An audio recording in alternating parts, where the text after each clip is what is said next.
তবে একটা ব্যাপার হচ্ছে, 1 বছর আগে যখন এই প্রেস মিটটা হয়েছিল আমাদের লঞ্চের ঠিক আগে আগে, তখন আমি কোনো কথা বলতাম না, আমি প্রচন্ড শান্ত ছিলাম, চুপ করে থাকতাম। কিন্তু এখন আমি চুপ করে থাকি, এখন আমি চুপ হয়ে গেছি, অনেক চুপ হয়ে গেছি, শান্ত হয়ে গেছি। পেশেন্স লেভেল আমার বিভৎস বেড়ে গেছে, প্রচুর পেশেন্স হয়ে গেছে এখন, আর কথা বলা থামাই না। এখন বলতে প্লিজ চুপ কর, সিন শুট করতে যাচ্ছি, এইবার তো চুপ কর, এইবার তো সিরিয়াস হ। লোকের সামনে খেয়ে নেবো, অদ্ভুত তো।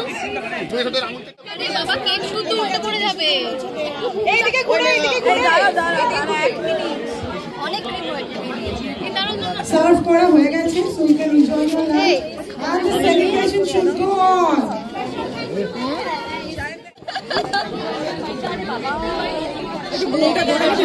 দুনিয়া নিয়ে আমার